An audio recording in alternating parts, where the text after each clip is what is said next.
तो हम बात कर रहे हैं सीएए कानून से कौन डर रहा है, क्योंकि हाल ही में बीजेपी अध्यक्ष जेपी नड्डा ने सीएए के बात की थी। उसके बाद टीएमसी से कड़ी प्रतिक्रिया आई, कांग्रेस से कड़ी प्रतिक्रिया आई। बहस का मुद्दा यही है। इससे पहले विवेक श्रीवास्तव ने कहा कि अहमदिया समुदाय के लोगों को भी बुलाना चाहिए। अहमदिया का भी प्रोसिक्यूशन हो रहा है पाकिस्तान के अंदर। मैंने तौसीफ खान से पूछा, पहले को इंट्रोड्यूस करता हूं। के शर्मा जी बीजेपी से मेरे साथ हैं, विक्रम सिंह जी एक्स डीजीपी मेरे साथ हैं, ममता काले जी मेरे साथ है, तौसीफ खान साहब मेरे साथ है, विजय शंकर तिवारी मेरे साथ है, विवेक श्रीवास्तव मेरे साथ है। विवेक भाई, आपके सवाल का तो जवाब ही नहीं दे रहे तौसीफ खान की अहमदिया मुसलमानों को बुला रहे तो दिक्कत क्या है? बोल ही नहीं रहे भाई, क्या हो गया इनको? तो कहा ना, अरे भाई सबको शरण दीजिए, अरे सबको शरण दीजिए। तो इनसे रिक्वेस्ट करिए ना, पश्चिम बंगाल में अहमदिया को बुला ले। अरे रिक्वेस्ट करिए ना सर, आपकी विचारधारा के लोग हैं, सेक्युलर लोग हैं ये। मदद मत करो सर, सेक्युलर लोग हैं, इनसे बोलिए ना अहमदिया को बुला ले। ये धर्म और जाति देख करके मदद मत करिए। चाहे शिया मुसलमान हो, चाहे ईसाई हो, चाहे किसी भी जाति का हो। अरे बुला लीजिए ना तौसीफ भाई, बुला लीजिए अहमदिया को। आप दीजिए, शर्तियां आपके पूरे मुसलमान वोट कट जाएंगे पश्चिम बंगाल में, शर्तियां कट जाएंगे। नहीं देंगे। बोल दीजिए ना, एक लाइन बोल दीजिए, सेक्युलरिज्म की कसम आपको बोल दीजिए, धर्मनिरपेक्षता की कसम आपको बोल दीजिए, संविधान की कसम आपको बोल दीजिए कि अहमदिया को बुला लीजिए। हमारा एजेंडा धर्मनिरपेक्षता था। हम अपने एजेंडा से नहीं भटकते, हम अपने एजेंडा से नहीं भटकते। अरे कुछ धर्मनिरपेक्ष हैं। सर, आपकी विचारधारा वाले चिल्ला रहे हैं, सेक्युलर विचारधारा वाले चिल्ला रहे हैं, मैं नहीं चिल्ला रहा हूं। तौसीफ भाई बोलिए। एक ही धर्म है इंसानियत, एक ही धर्म है इंसानियत। सब्जी बाजार में नहीं गए और इंसानियत को फॉलो करिए। सब्जी बाजार में नहीं गए हैं कि 1 किलो आलू के साथ 1 किलो प्याज भी दे दो। आप कह रहे हैं कि अहमदिया मुसलमान को भी बुला लो। अरे आप सब्जी बाजार गए क्या कि आलू के साथ प्याज भी ले लो, वहां से अहमदिया मुसलमान भी बुला लो? ये क्या तरीका है? तो सर यही तो चाह रहे हैं ना कि पाकिस्तानी मुसलमान भी आ जाए। के शर्मा जी यही चाह रहे हैं ना, पाकिस्तान बांग्लादेशी मुसलमान भी आ जाए, यही चाह रहे हैं ना। ये रोहिंग्या मुसलमान आ जाए, यही चाह रहे हैं। के शर्मा जी चाह रहे हैं कि नहीं चाह रहे? अब इनको मुसलमान आलू प्याज लग रहे हैं। चलिए तौसीफ भाई, बहुत अच्छा, आपने पाकिस्तानी बांग्लादेशी और अफगानी मुसलमानियों को आलू प्याज तो बता दिया, तरकारी अच्छी बन जाती है उससे। बात नहीं है जो आप जाइएगा बोलिएगा उसको भी बुला लो, उसको भी बुला लो, ऐसे नहीं होता। थोड़ा शांत कर दीजिए। सुप्रीम कोर्ट इस मामला को देख रही है। आपके प्रश्नों का इनके पास कोई जवाब नहीं है दीपक जी, और ये इनकी जो है इनका मुखौटा निकल गया, सुप्रीम कोर्ट में इनका सेकुलर का मुखौटा निकल गया। आपके प्रश्नों का इनके पास कोई जवाब नहीं है ना। इनको रोहिंग्या चाहिए, अहमदिया नहीं चाहिए। अब इसके लेकिन मैं विवेक जी ने जो प्रश्न उठाया था, प्याज ले लो, ऐसे थोड़ी होता है। हाँ, अरे भैया आलू टमाटर नहीं होते मुसलमान भाई। के भाई अच्छी बात है, इन्होंने मुसलमानों को आलू प्याज तो मान लिया, तरकारी अच्छी बन जाएगी इनके घर में। किया जाएगा। अब मुझे एक बात दीपक जी, टेस्ट को ये कानून पास करता है या नहीं पास करता है ये तय होगा। दीपक जी चलिए तौसीफ जी रुक जाइए। के मैं विक्रम सिंह जी के पास जाना चाहता हूँ, बहुत देर से इतने वरिष्ठ आदमी खामोश बैठे। के शर्मा जी कंक्लूड करिए। मैं इनको बंद कराएंगे तो मैं बोल पाऊंगा। मैं बहुत महत्वपूर्ण बात बताने जा रहा हूँ आपको। देश की जनता ने के शर्मा जी क्या बात? तौसीफ खान जी, अभी वक्त है आपको राष्ट्र के नाम संदेश शायद ही मिल पाए। देखिए, मैं जो विवेक जी ने प्रश्न उठाया था मैं उसके आपको जवाब देता हूं। 5 फरवरी 2020 संसद के अंदर में गृह राज्य मंत्री नित्यानंद राय जी ने एक प्रश्न जो कि इंडियन मुस्लिम लीग के सांसद ने उठाई थी। उन्होंने पूछा था कि आपने कितने मुसलमानों को अभी तक पिछले 10 सालों के अंदर में वो मिला है। उसका उत्तर देते हुए उन्होंने कहा कि 10 साल में 21,000 से अधिक विदेशियों को भारतीय नागरिकता मिली है। और आप कहें तो मैं वर्षवार जो है 2019 तक सारे आंकड़े आपके सामने रख सकता हूं। मेरे पास क्वेश्चन आंसर है उसके, आप इसके आधार पर। अब इसमें इन्होंने दूसरा प्रश्न पूछा कि आप ये बताइए कि फिर ये यदि इस कानून से मिल रहा था नागरिकता, ये आपके दर्शकों के लिए बहुत जानकारीपूर्ण है इसलिए कह रहा हूं। यदि मिल रहा था इस आधार पर जो अभी भी लागू है, जो अभी भी मिल रहा है, अदनान सामी जी का केस आपके सामने है, अभी नहीं कई केस है, तस्लीमा नसरीन का केस आपके सामने है, ये सब कुछ है। इन्होंने पूछा कि फिर पहले क्यों आपने जब मिल रहा था तो ये कानून क्यों ले आए? हम ये कानून इसलिए लाए, 1955 का जो कानून में हमने संशोधन किए दीपक जी। 1955 के बाद जो इसमें आए, जो उनके पास कोई अवैध रूप से, जिनको आप कह सकते हैं, जिनके पास कोई दस्तावेज नहीं था, जिनके पास कोई पासपोर्ट नहीं था, कोई वीजा नहीं था, और यदि कोई वीजा या पासपोर्ट था और वो लंबे अवधि तक यहाँ रुक गए, तो उनके संदर्भ में ये कानून आया। और वो कानून भी किस तरह से आया, उसके प्रथम उदाहरण क्यों इनको खलबली है मैं आपको बताता हूं। पश्चिम बंगाल में खासकर नमो शूद्रो, मथुआ समाज, राजवंशी समाज, इनको इन्होंने वर्षों तक तड़पा के रखा। और वो बहन मेरी चली गई, जिनको अभी मैं जानकारी देना चाह रहा था कि जो राजस्थान में जो दलित वहां से आए, दलित भाई हमारे जो वहां धार्मिक आधार पर प्रताड़ित हुए, आज तक उनको यहां भारत की नागरिकता नहीं मिली। आपको ध्यान होगा, आपने खुद एक प्रवास किया था जम्मू कश्मीर का, जहां पर वहां से आए हुए पाकिस्तान से धार्मिक रूप से प्रताड़ित लोग हैं, उनको वहां पर बसाया गया है, जिनको वहां ना नौकरी है, ना चाकरी है, ना कुछ कर सकते हैं। तो इन लोगों की चिंता कौन करेगा? वर्षों तक ये वादा करते गए, आज तक इन्होंने उनको ना नागरिकता दी, ना उनको। मैं आगे बढ़ता हूं सर। और विक्रम सिंह जी, किसी की नागरिकता छीनने का ये कानून नहीं था। सबको पता है कि सीए से किसी भारतीय नागरिकता को कोई फर्क नहीं पड़ रहा है। विक्रम सिंह जी, सबसे पहले मैं समझना चाहूंगा कि क्यों सीए से किसी भारतीय नागरिकता को फर्क नहीं पड़ रहा, और दूसरा क्यों तौसीफ खान साहब अहमदिया के नाम पर बिल्कुल साइलेंट हो गए? क्यों रोहिंग्यास को ये लोग लाना चाहते हैं? क्यों ये इस बात को लेकर चल रहे हैं कि भाई ये तो धर्म के आधार पर है, जबकि भारतीय नागरिकों से इसका कोई लेना देना नहीं है? ऐसे सब्जी मार्केट नहीं है ये।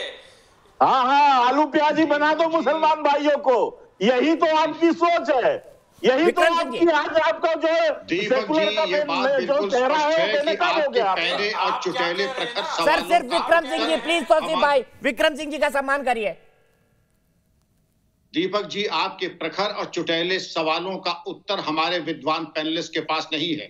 बात को घुमाना, सब्जी प्याज की बातें करना, इसका साफ तात्पर्य है कि हम आपकी बात का उत्तर नहीं दे सकते हैं और देना नहीं चाहते हैं। सारा खेल राजनीति का है। संविधान के प्रति अगर हमारा इतना भक्ति भाव है तो संविधान में हमारा जो एक्ट पारित हुआ है वो संविधान के अंतर्गत हुआ है। वो कहीं मनमाने तरीके से किसी की कल्पना शक्ति की उड़ान के आधार पर नहीं आया है। आपको अगर कोई विरोध करना है तो आप सुप्रीम कोर्ट जा सकते गए थे। सुप्रीम कोर्ट ने अभी तक कोई ऐसी व्यवस्था नहीं की है कि उसको समाप्त कर दिया हो, और जब तक नहीं है तो एक कानूनी अध्यादेश नियम को पालन करना ये हर एक भारतीय का धर्म है। अब हम आते हैं राष्ट्रीयता में। सबसे पहले है हमें अपनी सुरक्षा और राष्ट्र सुरक्षा, राष्ट्रहित। अगर बिल गलत और है, राष्ट्रहित में नहीं, आप अब एक बार शांत हो जाए। राष्ट्रहित विवेक जी प्लीज, विवेक जी ऐसा मत करिए। आ रहा हूं मैं विजय शंकर तिवारी जी के पास आपके बाद। ऑस्ट्रेलिया से ज्यादा बड़ी जनसंख्या बांग्लादेश हमारे यहाँ है। हमारे अगर बिल पास होता है तो ये नहीं है जहाँ कहीं आपके आपको उसको मानना पड़ेगा। उनको हम शरारती बना के ले ले, हमको अपने राष्ट्र के हित को सोचना है। आप चाहते हैं अगर अपने घर में 10 लाख रखिए, फिर मैं आपसे पूछूंगा कि राष्ट्र के कॉस्ट के ऊपर देश के हित में और देश की कीमत के ऊपर दे करके आप जाकर कितनों को लाकर करेंगे? किसी दुनिया में कोई देश ऐसा है जिसने अपने सारे दरवाजे खोल दिए हो? हम 2 करोड़ से ऊपर नाजायज बांग्लादेशी नागरिकों का बोझ ढो रहे हैं, जो ना 1 पैसा टैक्स देते हैं, ना 1 रुपया देते हैं, और पूरे ऑस्ट्रेलिया हमारी छाती पे मूंग दल रहा है ये जनसंख्या। अगर ऐसा है तो आपके घुसपैठिए आए कैसे? आपके घुसपैठिए देश में आए? अरे आपकी वामपंथी सरकारों के कारण सर, वो आपका वोट बैंक है, जवाब चाहिए ना। आपकी वामपंथी सरकारों के कारण आए बांग्लादेश और असम में। क्या पता नहीं आपको विवेक जी? आपको पता नहीं है क्या है बात?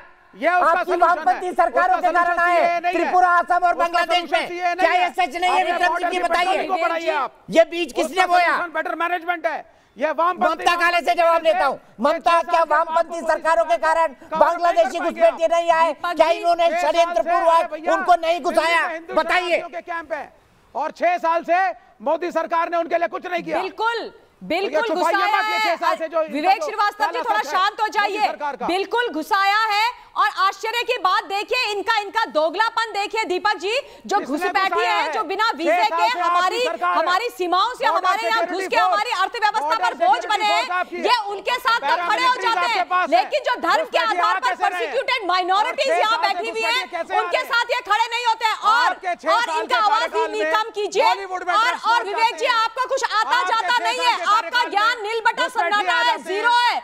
आप ये बताइए, 1971 की लड़ाई के बाद जो आए थे शरणार्थी, उनको दे दी आप लोगों ने सिटीजनशिप। युगांडा से आए हुए लोगों को सिटीजनशिप दे दी, श्रीलंका से आए हुए लोगों को सिटीजनशिप दे दी। ये बिल में आज आपको क्या प्रॉब्लम हो रही है? इस एक्ट में आज आप लोगों को क्या प्रॉब्लम हो रही है? आप ही के मनमोहन सिंह जी इस एक्ट की पैरवी करते रहे,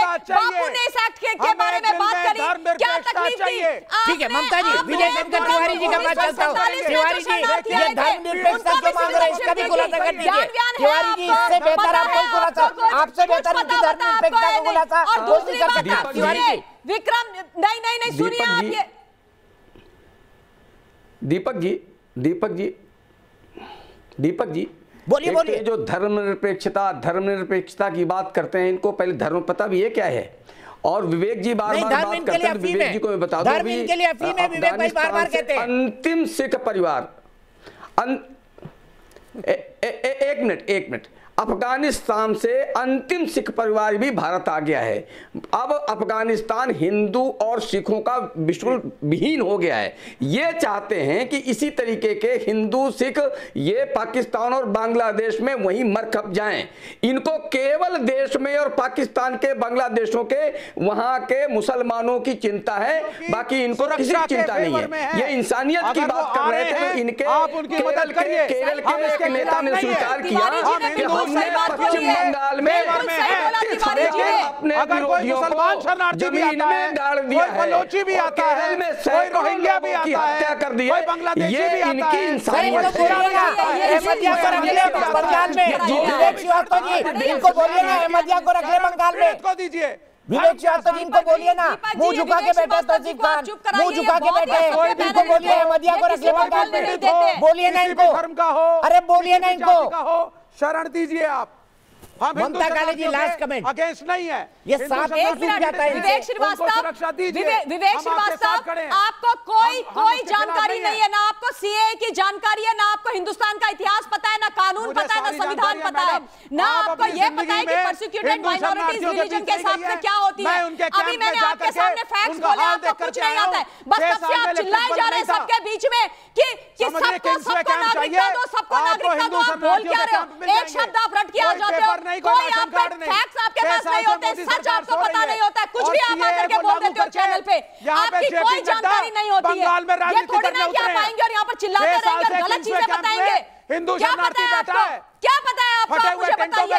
ठीक है, मैं ब्रेक के लिए रुक रहा हूँ। ममता जी आपको पता है इनको क्या पता है? एक मिनट फ्रेम में ममता जी और विवेक श्रीवास्तव जी को रखिए। ममता जी आपको पता है विवेक जी को क्या पता है? मोमबत्ती फैक्ट्री का पता है इनको, मोमबत्ती फैक्ट्री जो जलाते हैं ना हाथ में लेके, वो फैक्ट्री का पता है। अफसोस के भाई मोमबत्ती फैक्ट्री का पता है, उनको भी दीजिए, दीपावली पे जलाना है हमको। मोमबत्ती फैक्ट्री का पता है, उनको भी दीजिए, दीपावली पे जलाना है आपको। कुछ भिजवा दीजिएगा घर पे। आखिरी में सीए का विरोध करने वाले क्या राजनीति कर रहे हैं? देश की बहस के 97% दर्शक कहते हैं हाँ, क्योंकि सीएए का किसी भी भारतीय नागरिक से कोई संबंध नहीं है। फिर हंगामा है क्यों बरपा? आगे जवाब आपके पास है, आप सब जानते हैं, क्योंकि देश की जनता अब समझदार हो चुकी है और उसके पास हर जानकारी की एक्सेस है। बहकावे में ना आए, फैक्ट्स पर जाएं। अगर नहीं समझ पा रहे हैं तो देश की बहस देखिए और जानिए सभी सवालों के जवाब, और मौका मिले तो हमसे जुड़िए और बहस करिए तमाम बड़े पैनलिस्ट के साथ। फिलहाल एक ब्रेक, लेकिन न्यूज नेशन पर खबरों का सिलसिला लगातार जारी है।